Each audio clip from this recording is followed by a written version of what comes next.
You're tuning in because you need to understand the big issues shaping India, right? Especially if you're aiming for the UPSC exams. We get it, you want deep insights, but you also need them efficiently. So that's what we do in these deep dives. Today, we're tackling a really significant one, the National Education Policy 2020. Specifically, its big plan to shake up higher education by, well, breaking down those old walls between subjects. We're drawing on some sharp analysis from The Hindu for this.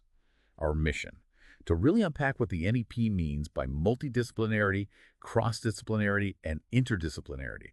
Not just the definitions, but the whole vision. Stick with us, because you'll get a much clearer picture of where higher education in India might be heading. Absolutely. And what's really interesting looking through the Hindu's perspective is how fundamental this rethinking is.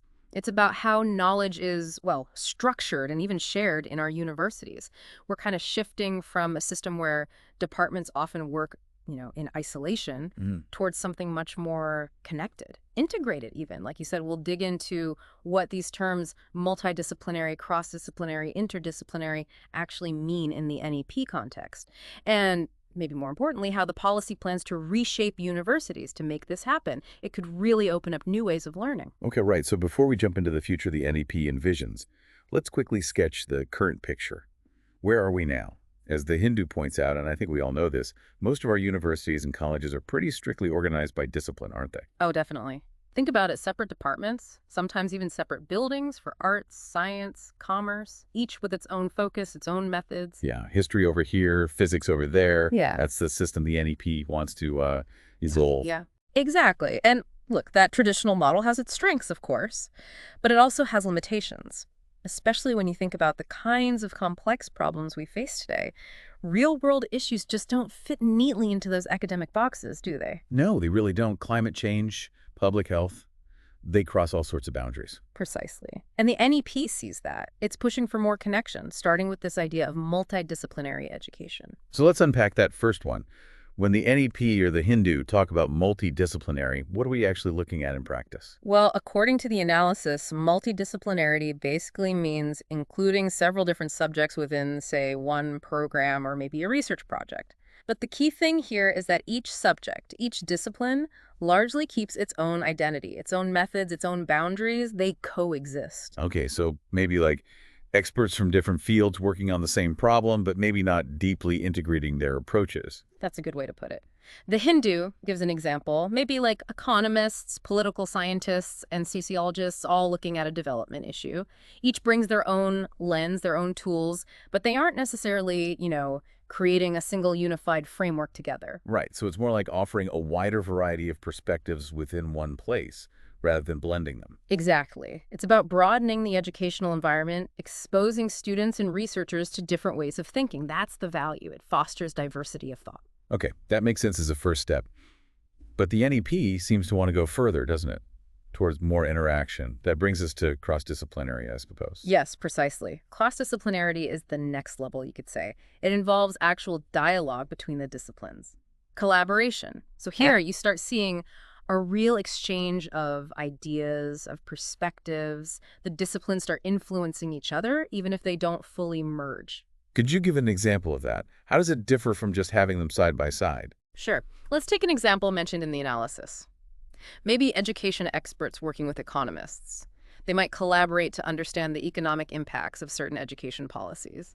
The economists bring their models, the educationists bring their understanding of pedagogy and systems. They actively talk, share data, maybe adjust their approaches based on the other's insights. There's a connection, a feedback loop. Ah, okay. So there's active engagement there. They're learning from each other, not just next to each other. That's a key difference. Exactly. It's a move towards universities being more than just, a collection of separate departments. It's about fostering those connections. Right. But even that isn't the final destination, is it? The ultimate aim seems to be something even deeper, this interdisciplinary approach. That's right. Interdisciplinarity is really presented as the goal, the most integrated form. Here, the boundaries between disciplines become really fluid. The focus shifts to integrating knowledge, methods, theories from different fields. It's about creating something new, a new framework to tackle complex problems. Okay, integrating. How does that look different from the collaboration in cross-disciplinary work? It sounds similar. It's about the synthesis. In cross-disciplinary work, you might share findings, maybe borrow a method. But in interdisciplinary work, you're actually weaving together insights and approaches from multiple fields to create a fundamentally new understanding or solution. Think about tackling a major public health crisis, like a pandemic. Okay. You need the medical knowledge, obviously, but you also need economics to understand supply chains and impacts, sociology for behavioral aspects, public policy expertise, maybe even data science. An interdisciplinary approach wouldn't just have these experts report separately. It would aim to build integrated models that combine epidemiological data with economic forecasting and behavioral insights. The outcome is, hopefully, a more holistic strategy than any single discipline could devise. It reframes the problem itself. That really clarifies the progression, from separate disciplines to coexistence in multi, collaboration in cross, and finally, true synthesis in inter. So the NEP has this grand vision. But how does it actually plan to make this happen? How do you restructure universities for this? It sounds like a huge task. It is. And the Hindu's analysis points out that this isn't just about curriculum changes. It's about fundamentally reorganizing the institutions themselves. Teaching, research, administration, it all needs rethinking. And one key part of that seems to be moving away from institutions that only focus on one stream, like just engineering or just arts. Exactly. The policy talks about phasing out these single-stream institutions over time. The push is towards multidisciplinary campuses. And the Hindu highlights a couple of main ways to get there. One is encouraging existing specialized institutions to broaden out.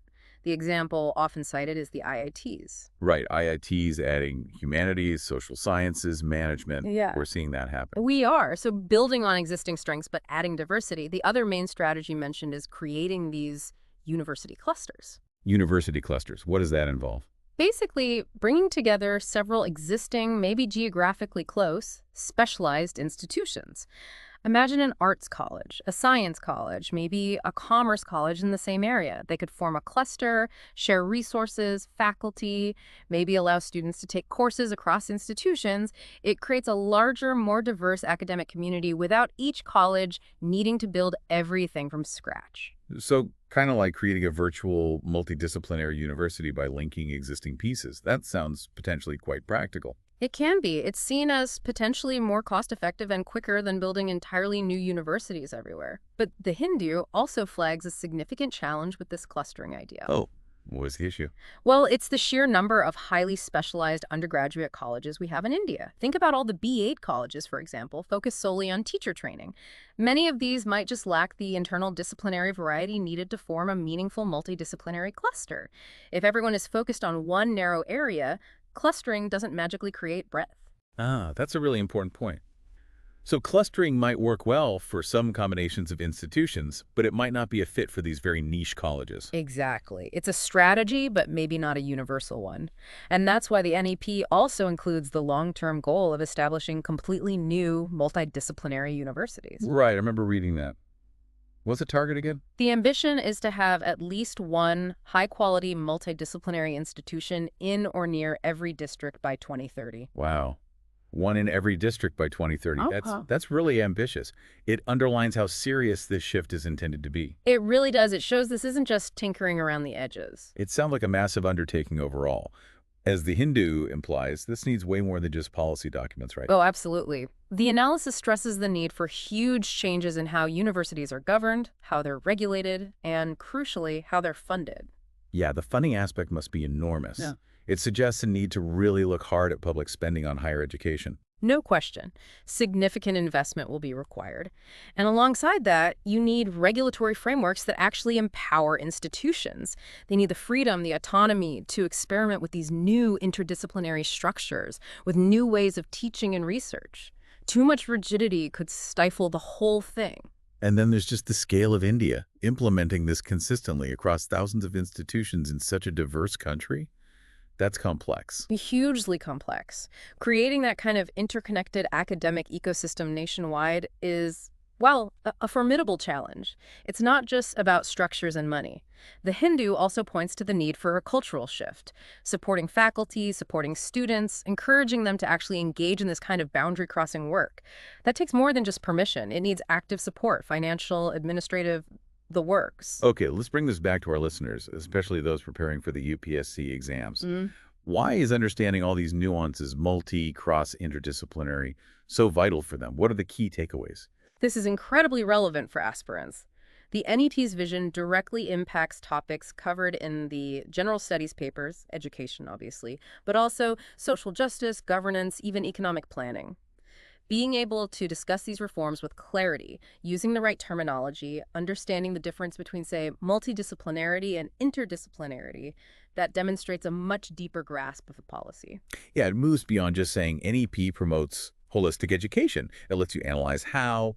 You can discuss the specific strategies like clustering or expanding IITs and critically evaluate them, maybe drawing on points raised in sources like the Hindu about potential challenges. It makes for a much stronger answer, doesn't it? Absolutely. It shows analytical depth. You can discuss the implications. What does this mean for research quality, for graduate employability, for tackling India's big challenges? It equips you to provide informed, comprehensive analysis rather than just surface-level comments. That's crucial for the mains, and even for framing thoughts for the prelims or the interview.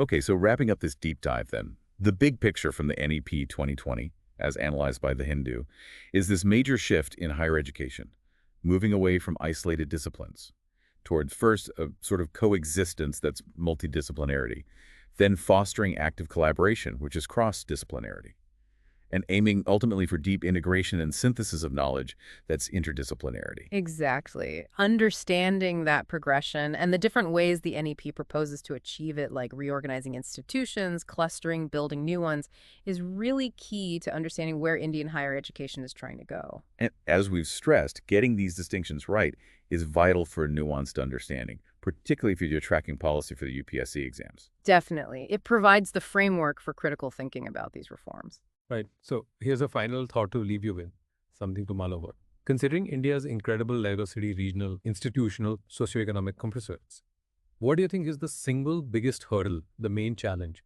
in actually implementing truly interdisciplinary universities effectively across the entire country, reaching that goal of one per district? It's a tough one, but worth considering the practicalities. If you found this breakdown useful for your prep, especially for UPSC, do hit that like button, subscribe for more deep dives like this, and please leave a comment. Any questions, any thoughts on that final challenge? We'd love to hear from you. And just a reminder, our discussion today drew heavily on analysis published in The Hindu. Thanks for joining us.